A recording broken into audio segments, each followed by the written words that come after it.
सर्व मान्यवर शिक्षक आणि सगळ्या मुलांना माझा नमस्कार.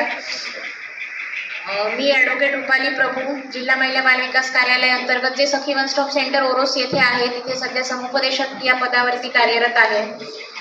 तर मोबाईलचे दुष्परिणाम या विषयावरती मी तुम्हाला मार्गदर्शन करणार आहे. पण म्हणून मोबाईल वाईट आहे किंवा मोबाईल वापरायचा नाहीये असं मी कधीच सांगितलेलं नाहीये किंवा सांगणारही नाहीये. तर विचारायचा मला एकच प्रश्न आहे, भाषण मी देणार नाहीये, तुम्हाला प्रश्नही विचारणार आहे मी. तर मोबाईल स्वतःचे सगळ्यांकडे आहेत का? नक्की? की आई वडिलांचे कोण कोण वापरतं?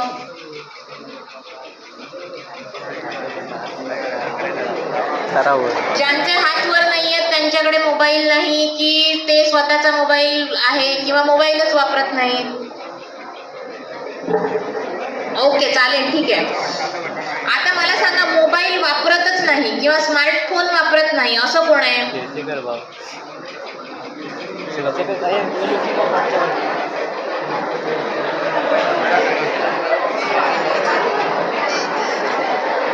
तू स्मार्टफोन नाही वापरत, चांगली गोष्ट आहे. आता सगळ्यांना मी एकच सांगेन, आपण स्मार्टफोन वापरतो, आपला जरी नाही वापरला तरी दुसऱ्यांचे स्मार्टफोन वापरतो. म्हणजे घरात जे कोण असतील त्यांचे, आई बसेल, आई समोर नसली तर आईचा, बाबा नसले तर बाबांचा, ज्यांचा मिळेल त्यांचा आपल्याला चालतो. आपल्याला काय बघायचं असतं? युट्यूब, इंस्टाग्राम किंवा फेसबुक, किंवा गेम खेळायचे असतात आणि खेळतो आपण गेम. त्याच्यात लपवण्यासारखं आणि लाजण्यासारखं काही नाहीये. तर सांगायची गोष्ट मला एवढीच आहे, ज्यावेळी कुठेतरी आपण 21व्या शतकात जगतोय, टेक्नॉलॉजीज पुढे गेलेल्या आहेत. पूर्वी आपल्याकडे लॅपटॉप म्हणजे ही नव्हतेच म्हणा, कम्प्युटर्स होते किंवा टीव्ही होते, तेही खूप मोठे होते. आता टीव्ही म्हणा किंवा लॅपटॉप म्हणा आपण घेऊन फिरू शकतो किंवा आपल्या हातात मावू शकतात अशा पद्धतीत आलेले आहेत. मोबाईलची पण तीच अवस्था आहे. पूर्वी आपल्याकडे नॉर्मल पीसीओ सारखे किंवा उचलावे लागतील असे फोन होते किंवा एकाच ठिकाणी बसून बोलू शकू असे मोबाईल होते. त्यानंतर आता आपण मोबाईल घेऊन फिरतो. उद्या पुढे जाऊन अशी परिस्थिती येईल की मोबाईलच्या जागी सुद्धा दुसरं काहीतरी असं येईल. त्यामुळे टेक्नॉलॉजी जशी जशी येईल त्याप्रमाणे आपण टेक्नॉलॉजी प्रमाणे पुढे गेलं पाहिजे. आपल्याला जगाप्रमाणे चालता आलं पाहिजे. पण ही टेक्नॉलॉजी वापरत असताना कुठेतरी आपण ह्या गोष्टींचं भान ठेवलं पाहिजे की त्या टेक्नॉलॉजीचा वापर करत असताना कुठेतरी आपण भान ठेवलं पाहिजे ह्या गोष्टीचं की आपल्या हातून कुठचा गुन्हा घडणार नाही. कोविड काळात आपल्या हातात मोबाईल जास्त प्रमाणात आला कारण आपली परिस्थिती जशी होती की कुठेतरी आपल्याला शिक्षण कंटिन्यू करायचं असेल तर आपल्याला फोन हवा आणि तिथूनच आपल्याकडे जिल्ह्यातलं पोक्सोचं म्हणा किंवा सायबर क्राईमचं पण म्हणा किंवा या मोबाईलमुळे जे गुन्हे घडतात त्या गुन्ह्यांचं प्रमाण जास्त वाढलेलं आहे आणि त्यामुळे कुठेतरी जाऊन शासनाला अशा गोष्टी कराव्या लागल्यात की कोणीतरी तुमच्यापर्यंत यावं आणि त्याचं मार्गदर्शन करावं. बऱ्याचदा काय होतं, हे आम्हाला सगळं माहिती आहे, ह्या येऊन काय सांगतात, ह्या बोलतात ते फक्त काय आम्ही बसून ऐकणार, ह्या कानाने ऐकणार त्या कानाने सोडून देणार. हाच आपला एक हे असतो की बाबा कोणतरी आलंय, अर्धा तास बसायचं आणि अर्धा तास ऐकायचं. पण कुठेतरी ज्या गोष्टी आम्ही सांगतो त्या कोणाच्या तरी आयुष्यात घडलेल्या आहेत आणि त्या गोष्टी त्याच्या आयुष्यात घडल्यामुळे त्याचं स्वतःचं आयुष्य किंवा त्याच्या कुटुंबाचं आयुष्य कुठेतरी उद्ध्वस्त झालेलं आहे. जोपर्यंत आपल्यासोबत किंवा आजूबाजूला या सगळ्या गोष्टी घडत नाहीत तोपर्यंत त्या गोष्टींचं गांभीर्य आपल्याला कळत नाही. त्यामुळे मोबाईल तुम्ही वापरा, पण मोबाईल वापरताना मोबाईल कशासाठी वापरला पाहिजे? तर सगळ्यात पहिला आपण मोबाईल का वापरतो? व्हॉट्सअप, आईचं असू देत, वडिलांचं असू देत, आपल्या मित्रमैत्रिणींचे नंबर त्याच्यामध्ये असतात, आपण त्यांच्याशी बोलत असतो. युट्यूब, रील्स बघण्यासाठी आपण वापरतो. फेसबुक वरती आपण असतो, इंस्टाग्राम वरती आपण असतो, स्नॅपचॅट वरती आपण असतो. रील्स किती जण बनवतात? एकालाही रील्स बनवता येत नाहीत. किती? 2 हात वरती आहे, चांगली गोष्ट आहे. तर सांगायचा उद्देश एवढाच आहे, आपण जरी दुसऱ्याचा फोन वापरत असलो तरी मी सगळ्यांना एकच गोष्ट सांगेन, ज्यावेळी आपण मोबाईल वापरत असतो त्यावेळी आपण व्हॉट्सअप वापरतो तर व्हॉट्सअप वापरताना आपण प्रायव्हसी पॉलिसीज मेंटेन करणं गरजेचं आहे. आपण ज्यावेळी व्हॉट्सअप वापरतो किंवा इंस्टाग्राम वापरतो त्यावेळी आपण इंस्टाग्रामवरती किंवा फेसबुक म्हणा कुठच्याही समाज माध्यमांवरती आपण आपल्या इमेजेस अपलोड करतो किंवा फोटो अपलोड करतो त्यावेळी त्याला प्रायव्हसी पॉलिसीज मेंटेन करणं नेहमी गरजेचं आहे. कारण ह्या समाज माध्यमांवरती आपला चेहरा आपल्यासाठी किंवा आपलं मूल किंवा आपण हे आपल्या घरातल्यांसाठीच प्रिय असतो, जगासाठी प्रिय नसतो. जगाला पैसा महत्वाचा असतो. तुमचा एखादा फोटो, कारण आपण स्टेटस तर घाण फोटोचा ठेवत नाही, तो ठेवताना आपण छान दिसतो किंवा चांगले दिसतो असलेच फोटो ठेवलेले असतात. मग अशा वेळी जर आपण प्रायव्हसी पॉलिसीज मेंटेन केली नाही आणि आपल्या फोटोचा मिसयूज झाला तर त्याचे खूप प्रॉब्लेम्स होऊ शकतात. म्हणजे अशा गोष्टी आपल्याकडेही घडलेल्या आहेत. ज्यावेळी आपण एखादा फोटो स्टेटसला किंवा रील्स मध्ये ज्यावेळी अपडेट करतो किंवा लावतो त्यावेळी त्याचा स्क्रीनशॉट काढला जातो. एवढा फोटो फक्त आपल्या चेहऱ्याचा त्याचा वापर केला जातो आणि बाकीचं खाली दुसऱ्या कोणाचं तरी शरीर लावलं जातं. AI मुळे आज हे करणं कोणालाही कठीण नाहीये. कुठच्याही कोपऱ्यातला कुठचाही माणूस या सगळ्या गोष्टी करू शकतो आणि त्या एका फोटोमुळे आपलं किंवा आपल्या कुटुंबाचं पूर्ण आयुष्य उद्ध्वस्त होऊ शकतो. तर ह्या फोटोचा वापर काय केला जातो तर बऱ्याचदा असे जे फोटोज मॉर्फ केले जातात, असे जे चेहरे मॉर्फ करून खाली दुसऱ्या माणसाचं शरीर लावलं जातं, हे व्हॉट्सअपवरतीच तुमच्या रिलेटिव्हजना म्हणा किंवा तुमच्या मित्रांना म्हणा पाठवले जातात आणि ह्यातून तुमची बदनामी करण्याचा प्रयत्न केला जातो. किंवा हे असे फोटो तुम्हाला पाठवले जातात आणि तुम्हाला धमक्या दिल्या जातात की तुमच्या रिलेटिव्हजना पाठवू, तुमच्या फ्रेंड्सना पाठवू, मला पैसे दे. किंवा मुलींच्या बाबतीत असे फोटो मॉर्फ केले जातात, मुलींना व्हॉट्सअपवरती मेसेजेस केले जातात आणि मुलींकडून या फोटोच्या माध्यमातून अनैतिक मागण्या केल्या जातात. मग अशा जर गोष्टींचा कुठेतरी आळा घालायचा असेल किंवा अशा गोष्टी आपल्याला टाळायच्या असतील तर ह्याच्यावरती सोल्युशन कधीही हे नाही की आपण सोशल मीडिया वापरायचा नाही. तर एक सोल्युशन आपण ठेवायचं की कुठेतरी आपण ही काळजी घेतली पाहिजे की आपण जो फोटो पोस्ट केलेला आहे किंवा आपण जो फोटो अपलोड केलेला आहे तो फक्त आपल्या कॉन्टॅक्ट लिस्ट मधील किंवा आपल्या ओळखीची किंवा आपल्या अगदी जवळची जी माणसं असतील त्यांनाच दिसेल. आपलं हे वय असंच असतं की आपला एखादा स्टेटस कोणीतरी बघितला, त्याला जेवढे लाईक्स आले तेवढा आपला जास्त आनंद होतो. लाईक्स कमी आले तर आपल्याला दुःख होतं की माझ्या फोटोला लाईक्स नाही आले, बरोबर ना? मग जर असे ह्या ज्या गोष्टी आहेत ते कुठेतरी थांबल्या पाहिजेत. आपण जेव्हा असा स्टेटस अपलोड करतो सोशल मीडियावरती तेव्हा कुठून तरी कोणीतरी तो फोटो बघतं, कोणीतरी लाईक करतं आणि त्या त्या फोटोच्या माध्यमातून आपलं कोणाशी तरी कनेक्शन जुळतं. कोणाचा तरी आपल्याला मेसेज आलेला असतो, त्याला आपण रिप्लाय करतो आणि तो रिप्लाय मग आपण त्याच्याबरोबरचं संभाषण सुरू होतं आणि मग कुठेतरी त्याचं रूपांतर प्रेमात होतं. आपण समोरच्यावरती आंधळा विश्वास ठेवून मोकळे होतो, पण समोरचा माणूस तेवढाच खरा आहे का ह्याची आपल्याला शहानिशा केलेली असते का? तर नाही. अशा बऱ्याचशा घटना आपल्याकडे घडलेल्या आहेत.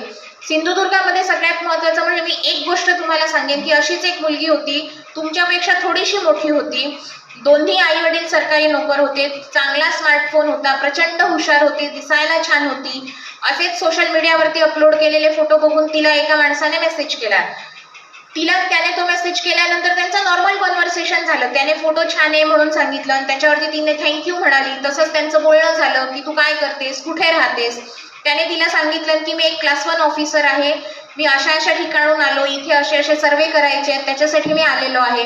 ती मुलगी मुळात प्रचंड हुशार असल्या कारणाने तिने त्या गोष्टींवरती विश्वास ठेवला आणि आपण एखाद्या क्लास 1 ऑफिसरच्या संपर्कात आहोत, आपण एका चांगल्या माणसाच्या संपर्कात आहोत, तिने त्याच्याबरोबरची मैत्री कंटिन्यू ठेवली आणि त्यांचं एक चांगलं बॉन्डिंग तयार झालं आणि ते बॉन्डिंग तयार झाल्यानंतर त्याने तिला भेटायला बोलवलं. ज्यावेळी त्याने तिला भेटायला बोलवलं त्यावेळी ती मुलगी घरात आई वडिलांना किंवा कोणालाही न सांगता त्याला भेटायला गेली.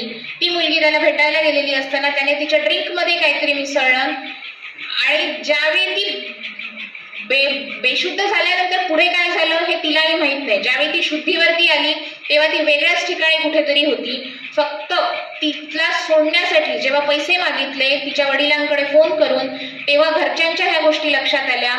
पोलिसांनी तात्काळ मदत पुरवली म्हणून तिचं लोकेशन ट्रेस झालं. लोकेशन ट्रेस झाल्यामुळे त्या मुलीला पकडणं आणि ताब्यात घेणं पोलिसांना शक्य झालं.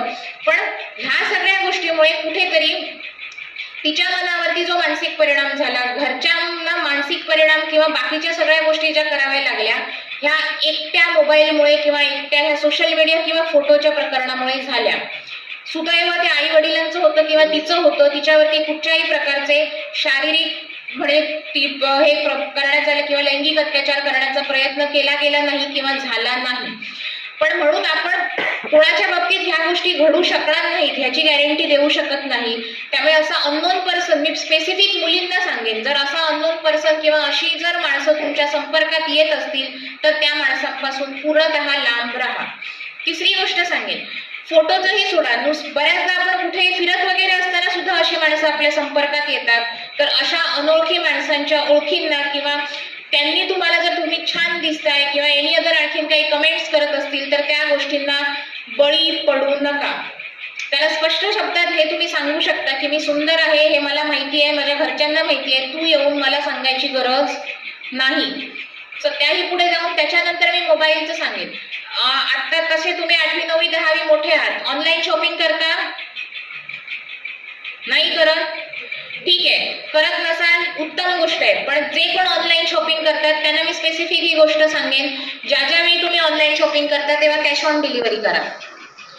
कधीही स्वतःचा फोन आपण वापरत नसू, आई वडिलांचा फोन जर वापरत असू तर त्यांचे पूर्णतः बँक डिटेल्स म्हणा, गुगल पे म्हणा किंवा फोन पे म्हणा हे त्या फोनमध्ये असतं. त्यामुळे आपण जर एखाद्या साईटवरनं अशा गोष्टी मागवत असू, त्यात एखादा OTP आला, तो आपण OTP शेअर केला किंवा डेबिट कार्ड किंवा ATMचे जर पिन शेअर केले तर आपला मोबाईल हॅक होऊ शकतो. त्याच्यामुळे त्यांचं बँक अकाउंट हॅक होऊ शकतं आणि त्यांचे पैसे जाऊ शकतात.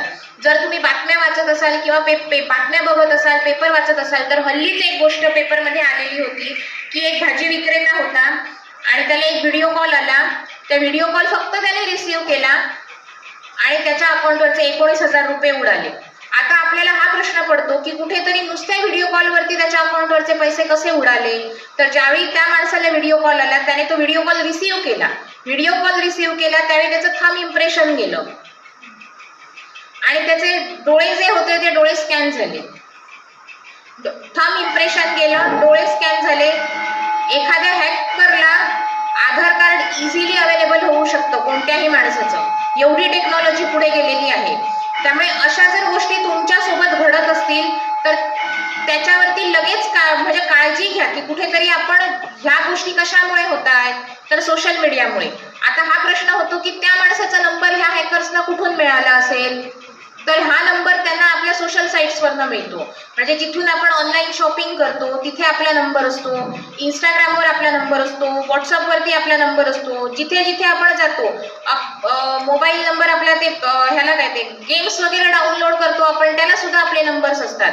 मग ह्या ज्या सगळ्या गोष्टी असतात तिथे आपल्याला जो नंबर असतो तोच नंबर ह्या हॅकर्सना मिळतो. त्यामुळे हे कुठेतरी थांबलं गेलं पाहिजे. आपली ही एक चूक आपल्या काय म्हणतात ते आई वडिलांचं किंवा आपलं पूर्ण बँक खातं रिकामं करू शकते. त्यामुळे ही आपण पूर्णतः काळजी घेतली पाहिजे की मोबाईल वापरताना कुठच्याही प्रकारचा ATM पिन किंवा OTP हा शेअर नाही झाला पाहिजे. तुम्हाला जे काय ऑर्डर करायचंय ते कॅश ऑन डिलिव्हरी करा. त्याच्यानंतर गेम सगळे खेळता मोबाईलवरती, गेम डाउनलोड करतो आम्ही, प्रायव्हसी पॉलिसीज वगैरे काही वाचत नाही, झाप टिक केल्या, डाउनलोड केली, खेळायला सुरुवात केली, होय ना? प्रायव्हसी पॉलिसीज बघितल्या आहेत कधी गेम्सच्या? प्रायव्हसी पॉलिसीज मध्ये असतं ना तुमच्या कॅमेऱ्याचा ऍक्सेस पाहिजे, तुमच्या गॅलरीचा ऍक्सेस पाहिजे. का पाहिजे असतो? गरज काय असते त्यांना? आणि ज्यावेळी हा ऍक्सेस तुम्ही देता त्यांना त्यावेळी तुमचा कॅमेरा, ज्या कॅमेऱ्यातनं तुम्ही फोटो काढता तो प्रत्येक फोटोचा ऍक्सेस त्यांच्याकडे असतो. तुमच्या गॅलरीत असलेल्या प्रत्येक फोटोचा ऍक्सेस त्या जो तुम्ही गेम खेळताय त्या गेमच्या ओनरकडे असतो. आपण व्हॉट्सअपवरती जे चॅट करतो आपल्याला वाटतं ते डिलीट केलं की केलं, पण आपण त्या व्हॉट्सअपवरती किंवा कुठच्याही सोशल मीडिया प्लॅटफॉर्मवरती कुठच्याही प्रकारचं चॅट केलं आणि ते डिलीट केलं तरी ते डिलीट होत नाही. 2 वर्षापर्यंत चॅट सायबर सेलकडे गेलात तर 2 मिनिटात मिळू शकतं. तुम्ही काय बोललाय, काय नाही बोललाय, काय डिलीट केलंय आणि काय नाही केलंय. तुमच्या मोबाईलच्या IP ऍड्रेस वरून सुद्धा तुम्ही काय करत होता, तुम्ही काय बघत होता आणि काय नाही बघत होता हे 2 मिनिटात कळतं. त्यामुळे जर तुम्ही गेम्स खेळत असाल तर अशा प्रकारचे गेम्स खेळताना नेहमी प्रायव्हसी पॉलिसीकडे लक्ष द्या. ह्याच्यातून तुम्हाला काही तोटा होईल असं मी म्हणत नाही, पण तुम्ही जर आईचा फोन वापरत असाल, तुम्ही जर बहिणीचा फोन वापरत असाल तर त्यांना या गोष्टीचं नुकसान भोगावं लागू शकतं. कारण त्यांच्या गॅलरीत त्यांचे फोटोज असतात, त्यांची बँक अकाउंट असतात. ज्यावेळी आपण गेम खेळतो त्यावेळी गेम खेळत असताना बऱ्याचदा आपल्याला मध्येच अशा लिंक्स पण येतात. चुकून आपण गेम खेळता खेळता त्या लिंक्सवर क्लिक करतो ना. मग अशा वेळी जर अशा लिंक्स मध्ये क्लिक झालं तर त्याच्यातूनही आपले पैसे जाऊ शकतात. कुडाळमध्ये अशी गोष्ट घडलेली आहे. ऑनलाईन रम्मी खेळत असताना अशीच मध्ये एक लिंक आली, त्या लिंकवरती क्लिक केलं आणि त्याच्या आजोबांच्या खात्यातले 25,000 रुपये गेले आणि त्या आजोबांना कळलं तेव्हा फार उशीर झालेला होता. त्यामुळे ते काहीही करू शकले नाहीत. त्यामुळे अशा जर लिंक्स वगैरे तुम्हाला येत असतील तर मुळात त्या लिंक्सवरती क्लिक करू नका. त्याच्यानंतर आपल्याला बरेचसे फ्रॉड कॉल्स येतात की हल्ली नवीन जो प्रकरण आलेला आहे तो ऑनलाईन अरेस्ट. तुम्हाला बऱ्यापैकी माहिती असू शकतं. आपल्याला असे फोन येतात की तुमच्या म्हणजे आता तुम्ही लहान आहात, तुमच्या आई वडिलांसोबत ह्या गोष्टी घडू शकतात किंवा तुमची बहीण भावंड मोठी असतील तर त्यांच्यासोबत ह्या गोष्टी घडू शकतात. कुठेतरी तुम्हाला कोणतरी फोन करतो, मी या पोलीस स्टेशन मधून बोलतोय, तुम्हाला आम्ही अरेस्ट करतोय, तुम्ही ऑनलाईन अरेस्ट मध्ये आहात, तुम्ही डिजिटल अरेस्ट मध्ये आहात, तुम्ही ज्या जागेवरती आहात त्याच जागेवरती बसून राहिलं पाहिजे, तुम्ही आहात त्या जागेवरनं हलायचं नाही आणि तुम्ही एवढे एवढे पैसे भरले पाहिजेत किंवा तुमचा हा गुन्हा आहे आणि ह्या गुन्ह्यासाठी आम्ही तुम्हाला अटक केलेली आहे म्हणून, किंवा तुमच्या मुलाच्या हातून असा गुन्हा घडलेला आहे तर तो आमच्या ताब्यात आहे तर त्याला सोडलं पाहिजे तर पैसे द्या. बऱ्याचदा काय होतं, आपली आई किंवा आपली आजी किंवा ह्या खूप हळव्या असतात. प्रश्न आपल्या नातवंडांवरती किंवा मुलांवरती येतो तेव्हा आपण प्रॅक्टिकल विचार करत नाही ह्या गोष्टींचा. कुठेतरी माझा मुलगा अडकलाय, त्याला सोडलं पाहिजे, ह्या गोष्टींचा विचार करून महिला ह्या गोष्टींमध्ये पटकन फसल्या जातात आणि एखादा OTP शेअर करणं किंवा पैसे ट्रान्सफर करणं ह्या गोष्टी घडून जातात. तर या गोष्टींची तुमच्या आईंना, वडिलांना किंवा घरातली जी मोठी माणसं आहेत त्यांना तुम्ही माहिती दिली पाहिजे की असे जर तुम्हाला कॉल्स येत असतील तर असे कॉल सरळ कट करायचे किंवा त्यांना सरळ सांगायचं की तुम्ही आमच्या जवळच्या पोलीस स्टेशनला फोन करा, आम्ही आमच्या पोलीस स्टेशनला जाऊ. कारण कुठचंही पोलीस स्टेशन फोन करून तुम्हाला अटक केलेली आहे असं सांगत नाही. बऱ्याचदा सगळ्यांना महावितरण मधून पण फोन येतात की किंवा बँकेतून बोलतोय KYC करा असे सुद्धा फोन येतात आपल्याला आणि आपल्याला त्यानंतर एखादा OTP येतो, तो शेअर करायला सांगितला जातो किंवा तुमचं पॅन नंबर सांगा म्हणून सांगितलं जातं आणि आधार नंबर सांगा म्हणून सांगितलं जातं आणि ते सुद्धा घेऊन त्याच्यावरून सुद्धा फ्रॉड होतो. त्यावेळी सुद्धा आपल्या अकाउंट नंबरवरून पैसे उडतात. तर अशा ज्या काही ह्या फोनचे दुष्परिणाम आहेत, फोन वाईट आहे असं मी म्हणणार नाही, पण हे दुष्परिणाम आहेत आणि हे कुठेतरी आपल्याला मोबाईल वापरायचा असेल तर आपल्या सोबत घेऊन गेले पाहिजेत. मग हे जर टाळायचं असेल तर कुठेतरी ह्या सगळ्या गोष्टींची आपल्याला काळजी घेतली पाहिजे. आता बऱ्याचदा आपण स्मार्टफोन वापरतो, मग हे स्मार्टफोन वापरत असताना 2 सिम कार्ड वापरतो की नाही आपण, मग जे सिम कार्ड आपण आपल्या बँक्सना अटॅच केलेलं असतं किंवा आपल्या गुगल पेला असतं ते सिम कार्ड हे आपल्या सोशल मीडिया प्लॅटफॉर्म पासून वेगळं ठेवायचं. म्हणजे आपण जो मोबाईल नंबर कनेक्ट केलेला आहे आपल्या बँक डिटेल्सना वगैरे किंवा आपल्या फोन पेला, जीपेला तो नंबर वेगळा ठेवायचा आणि आपल्या सोशल मीडिया प्लॅटफॉर्मला जो आपण गेम्स म्हणा किंवा शॉपिंग साईट्सवरती म्हणा किंवा व्हॉट्सअपला, इंस्टाग्रामला आपण जो टाकतो तो मोबाईल नंबर वेगळा ठेवायचा. हे 2 मोबाईल नंबर जर तुम्ही वेगळे ठेवलेले असतील तर बरेचसे जे फ्रॉड होतात ते फ्रॉड 99% कमी होतात. कारण हे जे हॅकर्स असतात त्यांना कुठेतरी जो नंबर मिळतो तो ह्याच सोशल साईट्सवरनं किंवा बाकी सगळ्या गोष्टींच्या ठिकाणाहून मिळतो. दुसरी गोष्ट, हे एवढी सगळी काळजी घेऊ नये. कदाचित एखाद्या माणसाच्या बाबतीत बाबा नशिबाने घडलाच गुन्हा की बाबा तुमचे फोटोज व्हायरल होत आहेत, कुठेतरी तुमच्या फोटो गॅलरीमधून फोटो लीक होत आहेत किंवा तुमचे जे काही बँक अकाउंट आहेत त्याच्यावरनं कुठेतरी पैसे उडालेले आहेत आणि हे तुमच्या लक्षात आलंय, तर सगळ्यात पहिली गोष्ट मी सांगेन की घरातले ओरडतील किंवा ही चूक आपल्याकडनं झालेली आहे म्हणून ती लपवून ठेवू नका. कारण बऱ्याचदा काय करतो, आपल्याला कळलेलं असतं पण आपण गुपचूप मोबाईल बाजूला करून ठेवून देतो, ज्यावेळी कळेल तेव्हा त्यांचं ते बघतील म्हणून, कारण आपल्याला ओरडतील किंवा आपल्याला मारतील म्हणून. तर ह्या गोष्टी करू नका. हे पैसे जर तुमचे गेलेले असतील मोबाईलवरून तर किंवा तुमचे असे फोटोज किंवा बाकी कुठच्या गोष्टी व्हायरल झालेल्या असतील तर सायबर हेल्पलाईन क्रमांक 129-1930 ह्या जर टोल फ्री क्रमांकावरती तुम्ही फोन केलात, कॉल केलात, हा टोल फ्री क्रमांक आहे, त्याला पैसे लागत नाहीत, तर तुमची तक्रार नोंद करून घेतली जाते आणि जर तुमचे पैसे गेलेले असतील तर ते 99% मिळण्याचे चान्सेस असतात. कारण तुमचे पैसे ज्या अकाउंटवर डेबिट पडलेले आहेत ते कुठच्या अकाउंटला क्रेडिट पडले हे जर कळलं तर जो अर्धा तास आहे त्या अर्ध्या तासामध्ये ते पैसे होल्डवरती टाकू शकतं सायबरवाले बँकेला सांगून. एक अर्ध्या तासाच्या वर वेळ निघून गेली की समोरच्या माणसाकडे तेवढा वेळ नसतो की तोपर्यंत त्याने ते पैसे कुठच्या तरी दुसऱ्या बँकेत वळवलेले असतात, विड्रॉ केलेले असतात, खर्च केलेले असतात. त्यामुळे जर अशा गोष्टी घडत असतील कुठेतरी तर जेवढ्या लवकर शक्य होईल तेवढ्या लवकर 1930 या टोल फ्री क्रमांकावरती मदतीसाठी फोन करायचा. आता राहिला प्रश्न फोटोच्या बाबतीत किंवा एनी अदर काही सायबर फ्रॉड तुमच्या सोबत घडलेला असेल तरी तुम्ही 1930 ला फोन करा. तो फोन केल्यानंतर आपल्याला जे आपलं सायबर डिपार्टमेंट आहे SP ऑफिस, पोलीस अधीक्षक कार्यालय सिंधुदुर्ग, इथे मोठं सायबर डिपार्टमेंट आहे जे पूर्ण जिल्ह्यासाठी काम करतं, तिथून आपल्याला मदत मिळते. ते मोबाईलचा IP ॲड्रेस, त्याचं लोकेशन सर्च करणं, त्याच्याकडनं तो मोबाईल ताब्यात घेण्यासाठी पोलिसांची मदत करणं किंवा त्याच्या IP ॲड्रेसवरून फोटोज किंवा एनी अदर काही गोष्टी असतील तर त्या डिलीट करणं, या सगळ्यासाठी आपल्याला सायबर सेलची मदत मिळते. पण त्यासाठी कुठेतरी आपल्याला 1930 या टोल फ्री क्रमांकावरती फोन करणं सगळ्यात जास्त आवश्यक आहे. त्यानंतरची गोष्ट येते, हे जे फ्रॉड्स घडतात ते जास्त शुक्रवारी घडतात, कारण शनिवार रविवार बँकांना सुट्टी असते आणि शनिवारी हा फ्रॉड घडला की लगेच आपल्या लक्षात नाही आलं किंवा आपल्याला मदत मागायची असेल तर शनिवार रविवार सुट्टी असल्यानंतर बँक आपल्याला उघडी मिळणार नाही कुठच्याही प्रकारची मदत मागण्यासाठी मिळवण्यासाठी. त्यामुळे ही बऱ्याचदा आपण ज्यावेळी ह्या गोष्टीसाठी सतर्क राहिलं पाहिजे की आपण ज्यावेळी ऑनलाईन शॉपिंग करतो किंवा बाकी सगळ्या गोष्टी करतो त्यावेळी ह्या गोष्टी शुक्रवारच्या करणं टाळायचं, कारण शुक्रवारी हे फ्रॉड्स होण्याचं प्रमाण हे खूप जास्त असतं.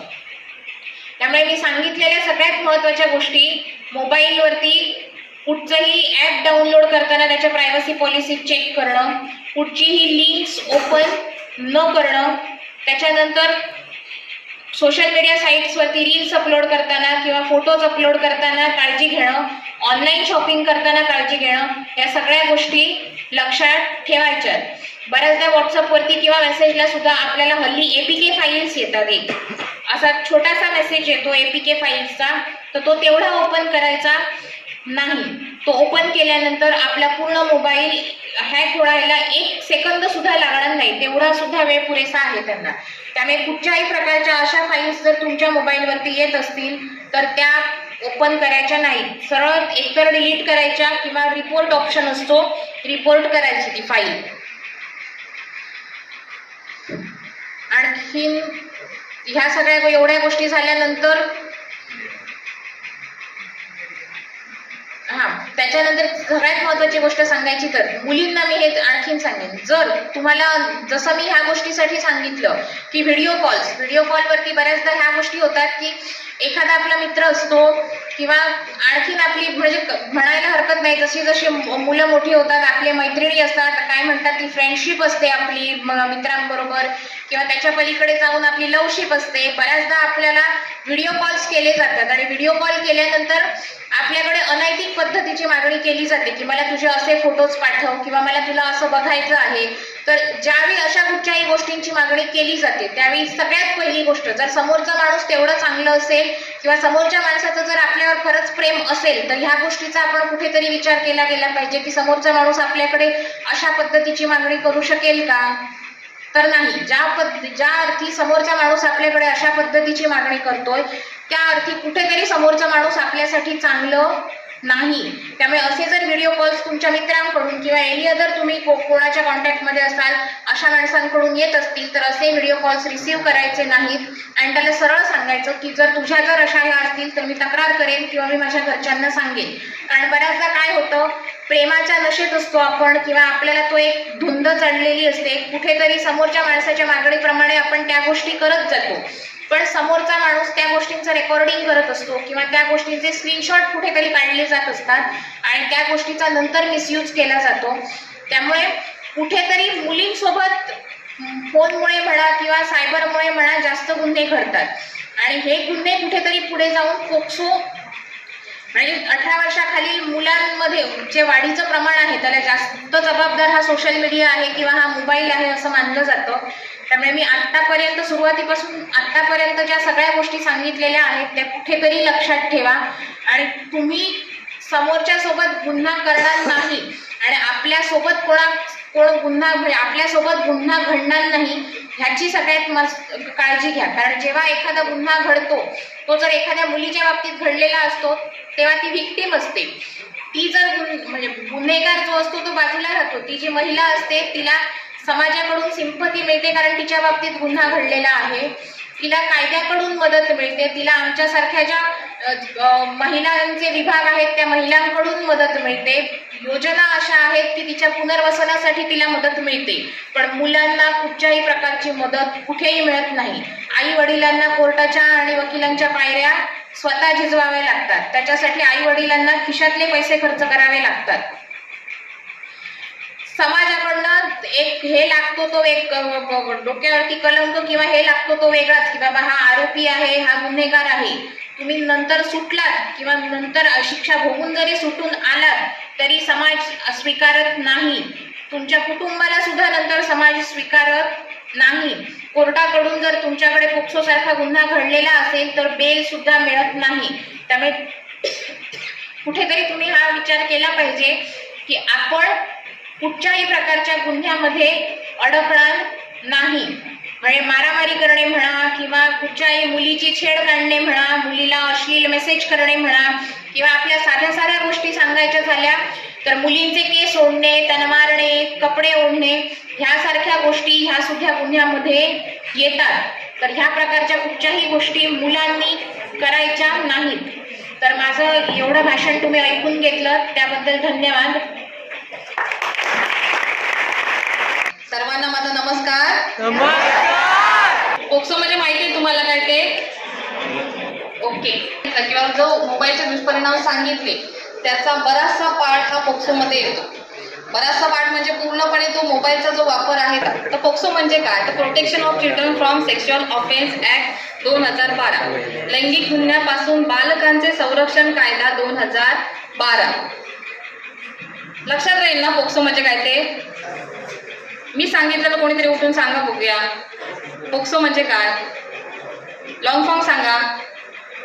नाही, कारण सगळ्यांची बडबड चालू आहे म्हणून मी म्हटलं की जरा आम्ही एक 10 मिनिटच मी तुमची घेणार, जास्त वेळ घेणार नाही. मला माहिती आहे एका जागेवर बसणं आपल्याला शक्य होत नाही, आपण कंटाळतो. पण आम्ही जी माहिती सांगायला आलो ती तुमच्या लाईफसाठी खूप महत्वाची आहे. त्यामुळे जरा नीट लक्ष देऊन आणि शांततेने ऐका. तो पोक्सो म्हणजे काय? तो मी परत सांगते, नीट ऐका.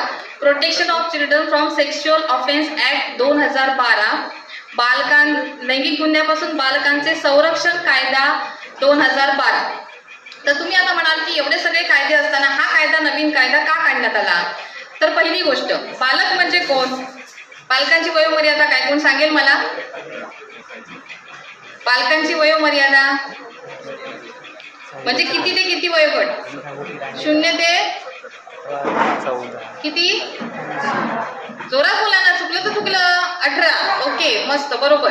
0 ते 18 या वयोगटात येणारे मुली आणि मुलगे म्हणजे त्यांना बालक हे संबोधलं जातं. यांच्यावर होणारे लैंगिक गुन्हे, हे जर समजा लैंगिक गुन्हे घडले तर त्या गुन्ह्यांमध्ये समजा तो गुन्हा नोंद झाल्यानंतर ही केस चालू असताना त्या बालकाची कुठे हेळसाळ होऊ नये, गुन्हेगाराला जास्तीत जास्त शिक्षा, कडक शिक्षा व्हावी, तसंच बालकाला लवकरात लवकर न्याय मिळावा यासाठी हा कायदा काढण्यात आलेला आहे.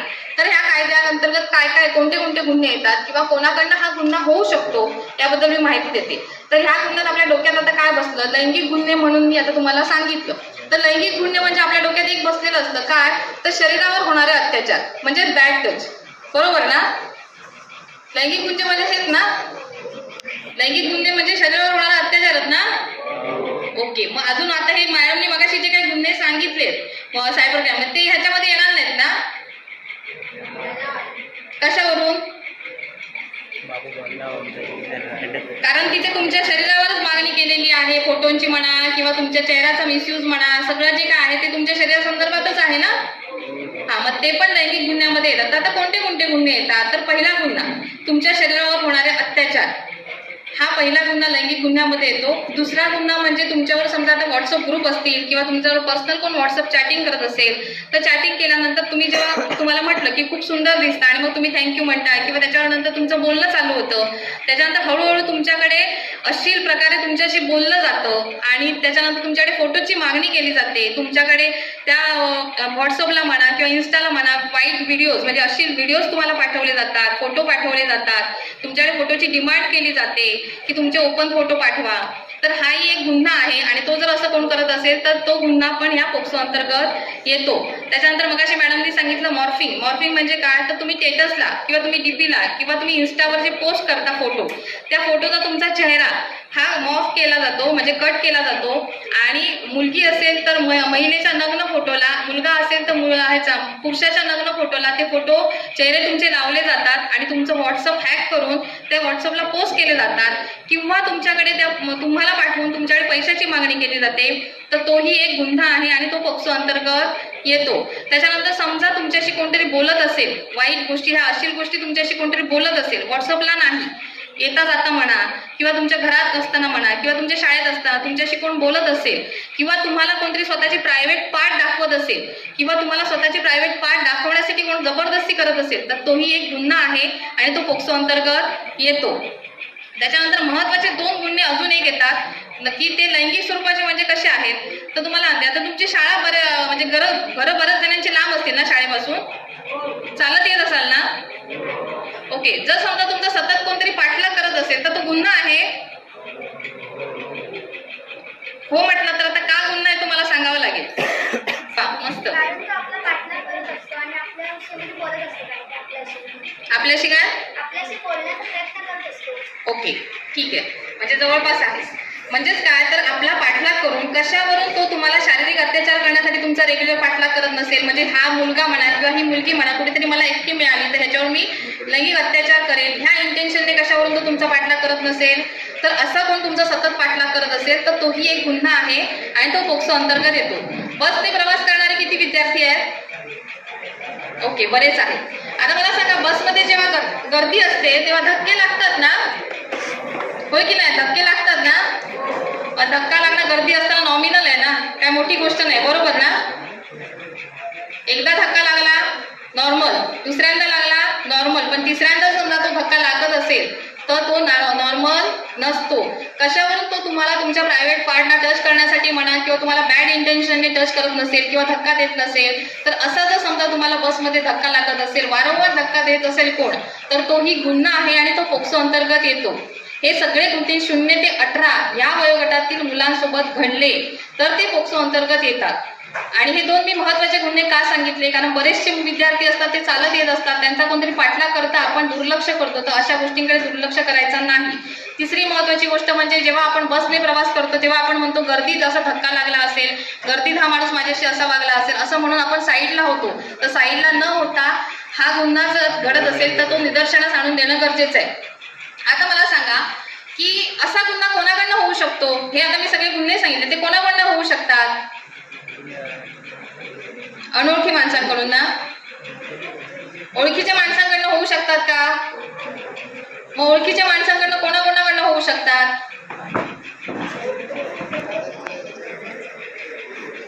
आपापसात चर्चा नको.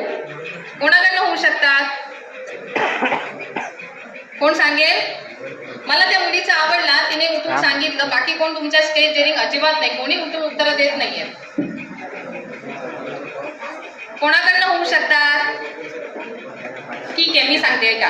तर असे गुन्हे घरातली पहिली व्यक्ती म्हणजे आपले वडील, आपले भाऊ, आपला काका, मामा, आपल्या घरात येणारे नातेवाईक, आपल्या घरातील कुठलेही पुरुष मंडळी किंवा घराच्या बाहेर गेल्यानंतर तुमचे शेजारी, त्याच्यानंतर वाटेतून येणाऱ्या ओळखीच्या अनोळखीच्या व्यक्ती, शाळेत आल्यानंतर शाळेतले शिक्षक, शिपाई, त्याच्यानंतर तुम्ही तुमच्या वर्गमित्र, वर्गमैत्रिणी किंवा तुम्ही संध्याकाळी घरी जात असताना तुमच्या संपर्कात, दिवसभरात तुमच्या संपर्कात येणारे कोणीही ओळखीच्या अनोळखी व्यक्तीकडनं हे गुन्हे घडू शकतात.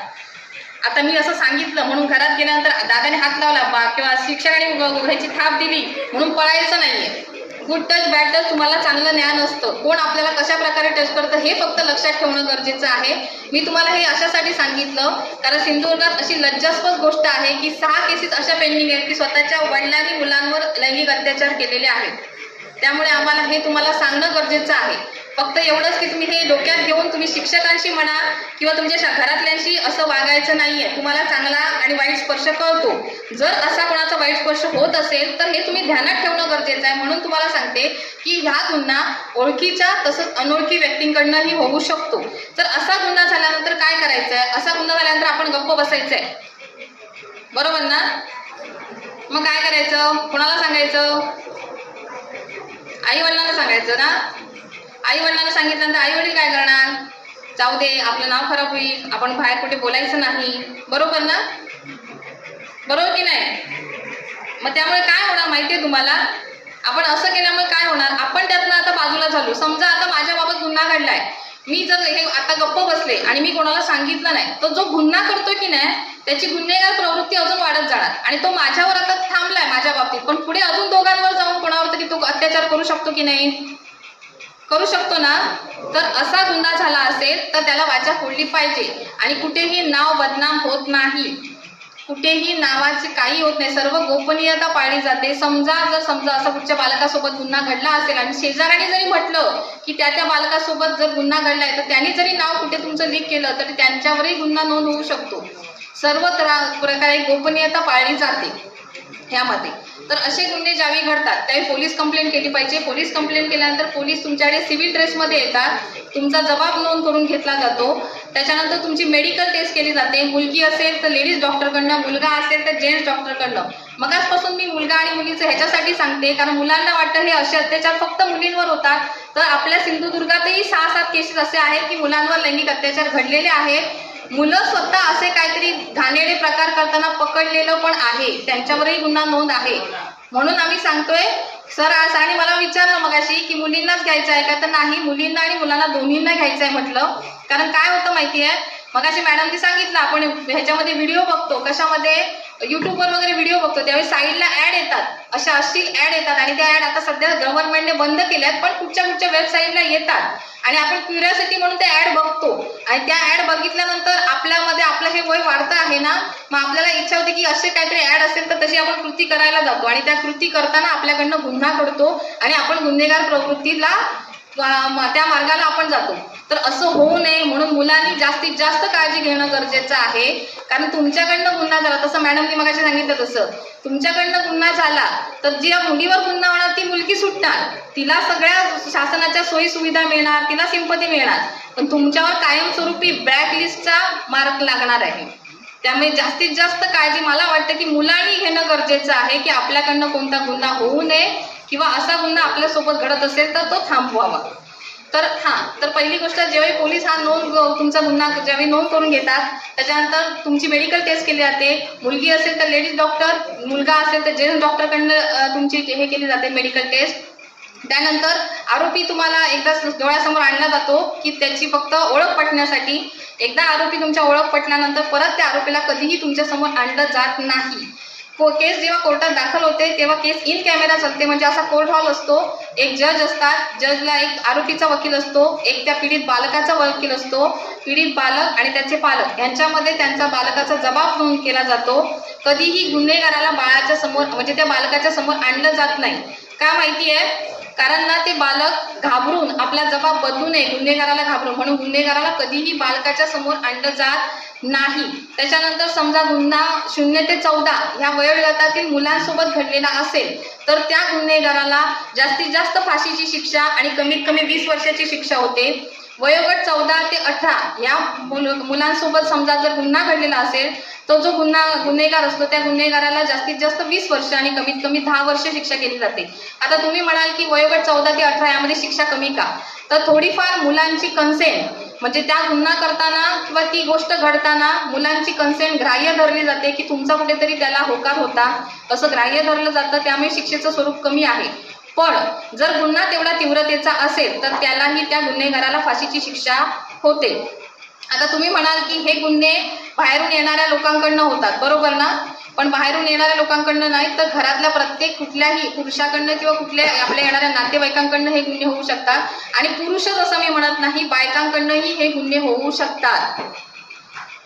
त्यामुळे मुलांच्या बाबतीत म्हणा किंवा मुलींच्या बाबतीत म्हणा, जर असा गुन्हा घडत असेल तर त्यांनी कोणतीही गोष्ट न लपवता गोष्टी निदर्शनास आपल्या पालकांच्या किंवा शिक्षकांच्या निदर्शनास आणून देणे गरजेचं आहे. त्याच्यानंतर असा समजा आता हा गुन्हा घडू नये किंवा काय हे करू नये ह्याच्यासाठी मी तुम्हाला सांगितलं की आपण निदर्शनास आणून द्यायचं. तर ह्याच्यासाठी आपण करायचं काय, तर सगळ्यात चांगल्या गोष्टी 2 सवयी लावून घ्यायच्या आपल्याला. काय मोठ्याशा गोष्टी नाही आहेत. सवयी म्हणजे कोणत्या माहिती आहेत, सकाळपासून संध्याकाळपर्यंत तुम्ही जे काही इथे करता म्हणजे शाळेत म्हणा किंवा घरातून बाहेर पडल्यानंतर, घरात गेल्यानंतर तुमच्या पालकांना सांगण्याची सवय लावून घ्या. तुमचे शिक्षक कोण तुमच्या जवळ असतील तर त्या म्हणजे तेवढ्या जवळचे असतील तर त्यांना सांगण्याची सवय लावून घ्या.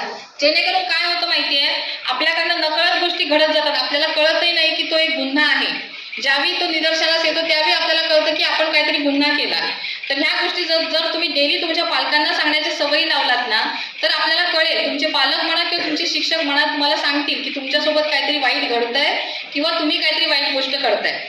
आता एक तुम्हाला सांगेन की ह्या सगळ्या गोष्टी, मोबाईल झालं, याच्यामुळे घडतात किंवा आपण हे लैंगिक कृत्य वाईट कृत्य करतो म्हणून घडतो.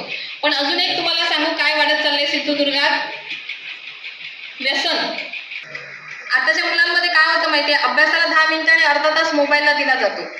त्यामुळे आपण मोबाईलचे ऍडिक्ट झालेलो आणि आपण मोबाईल बनवला आहे की मोबाईलने आपल्याला बनवलाय? माणसाने मोबाईलला बनवलाय ना. हा, मग ते किती यूज करायचं हे आपल्यावर आहे, बरोबर ना. ते उलट काय होतं माहितीये, आपण मोबाईल घेतला की मोबाईलच आपल्यावर हँग होतोय, आपण मोबाईलच तासनतास घेऊन बसतोय, बरोबर ना. हा, तर ह्या सवयी तुम्ही लावून घ्या. डेली बातम्या बघा. का बघा तुम्हाला, आणि ह्या सगळ्या गोष्टी आम्ही तुम्हाला का जनजागृती करतो, तर महत्वाच्या गोष्टी. सिंधुदुर्गात एक हल्लीच घटना घडली, कोणाला माहितीये, कुडाळ तालुक्यात घडलेली आहे एका मुलीसोबत. कोण सांगेल मला? एका मुलीला त्याच्या मित्राने पळवून नेलं, तिच्यावर लैंगिक अत्याचार केले आणि तिचा खून केला. कोणाला माहितीये का ही घटना? हा, मग ही घटना कशातनं घडली, हिची सुरुवात कशातनं घडली? मोबाईल, बरोबर ना. मोबाईलवर त्यांनी मेसेज पाठवले, नंतर दोघांचं प्रेम संबंध जुळले, प्रेमातनं नंतर त्यांची भांडणं झाली, त्याने गोड बोलून तिला पळवून नेलं, तिच्यावर लैंगिक अत्याचार केले आणि त्या रागाने, भांडणाच्या रागाने तिचा खून केला, बरोबर ना. आता मला सांगा, ती मुलगी गेली मरून, बरोबर, तिचं अस्तित्व संपलं तिथेच. तो त्रास काय, आई वडील थोड्या म्हणजे आई वडिलांना ते कायमचं राहील की माझं मूल गेलं म्हणून, बरोबर. ती मुलगी जाताना गेली, पण तो मुलगा आता कायम स्वरूपी आरोपी म्हणूनच बघितलं जाणार ना त्याच्याकडे, होय की नाही. मग हा गुन्हा करणारा कोण होता, मुलगा होता की मुलगी होती? मुलगा होता ना. म्हणून सांगतो, आम्ही मुलांना जास्त सांगतो की त्यांनी लक्ष देणं गरजेचं आहे. मगाशी मॅडमनी सांगितलं की मुलींच्या वेण्या ओढा, स्कर्ट ओढा किंवा मुलांना त्यांच्या वडिलांच्या नावाने हाक मारा, हे असले प्रकार शाळेत करायचे नाही. हे प्रकार तुम्ही मोठे कॉलेज लाईफला गेल्यानंतर केलात तरी चालतं, कारण तिथे तुमच्या सगळ्या गोष्टी चालून जातात. इथे ही शाळेच्या लाईफमध्ये आपण या गोष्टी करायच्या नाहीत, कारण ज्यावेळी तुम्ही या गोष्टी पुढे थांबवणार आणि अभ्यासावर फोकस करणार तर तुम्ही कोण सक्सेस माणसं होणार, बरोबर ना. मी तुम्हाला हे का सांगते, कारण कणकवलीत हल्ली एक प्रकार अजून एक घडलेला, एका मुलीला पळवून नेलेलं होतं, माहिती आहे. इथे कोणीच मला होकार देत नाही, म्हणजे तुम्ही बातम्या बघत नाही, तुम्हाला सिंधुदुर्गातल्या गोष्टी माहिती नाहीत असं समजू मी. माहिती आहे ना, एका मुलीला पळवलेलं होतं, नेमकं पोलिसांनी रेस्क्यू करून तिला आणलं. नशीब तिचं चांगलं की तिला ती मिळाली. समजा ती मिळाली नसती तर तिला कुठेतरी त्याने विकलं असतं समोरच्या व्यक्तीने, तर काय त्याच्या आई वडिलांना तिच्या कळलं तरी असतं की तिचं काय झालं आणि काय नाही कळलं असतं की नाही.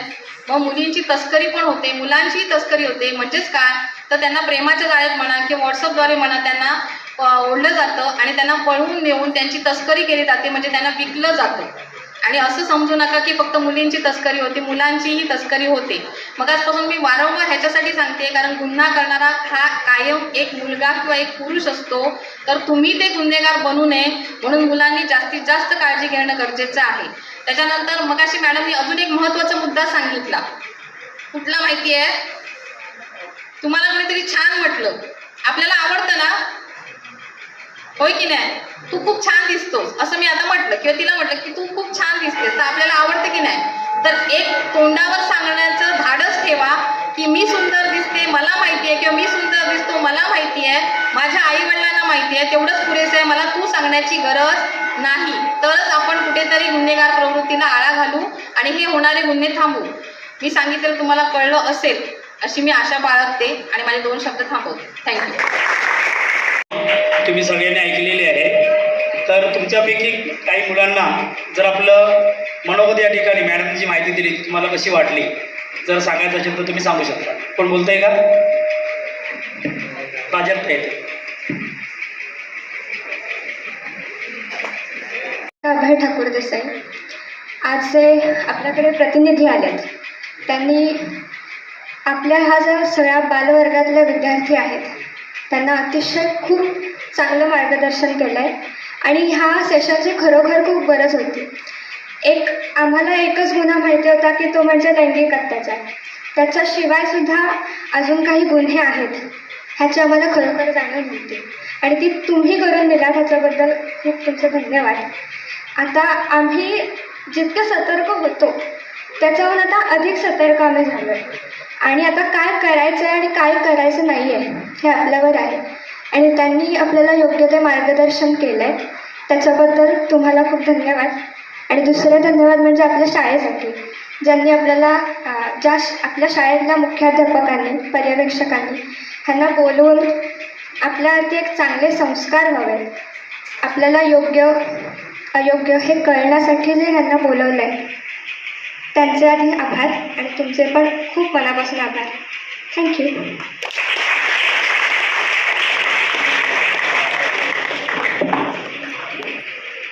आज या ठिकाणी महिला व बालविकास विभाग सिंधुदुर्ग मधून ॲडव्होकेट रुपाली प्रभू मॅडम आपल्या प्रशालेमध्ये उपस्थित राहिल्या व त्यांनी सायबर क्राईमबद्दल आपल्याला डिटेल माहिती दिलेली आहे. सर्व मुलांना त्याबद्दल समजलेलं आहे आणि त्याप्रमाणे आपण आता इथून पुढे प्रत्येक गोष्टीचा विचार करायचा आहे. तसेच दुसऱ्या मॅडम ॲडव्होकेट पिनाक्षी नाईक मॅडम यांनी आपल्याला पोक्सो हा विषय तुम्हाला माहिती नसेल पण त्याविषयी त्यांनी माहिती दिलेली आहे. त्याबद्दल मी दोन्ही मॅडमचं आपल्या संस्थेच्या वतीने प्रशालेच्या वतीने आभार मानते. तसेच तुम्ही सर्व विद्यार्थ्यांनी ही माहिती शांतपणे ऐकून घेतली त्याबद्दल तुमचेही आभार मानते. सर्व शिक्षक शिक्षकेतर कर्मचारी या सर्वांचे आभार मानते आणि हा कार्यक्रम या ठिकाणी संपन्न झाला असे जाहीर करते.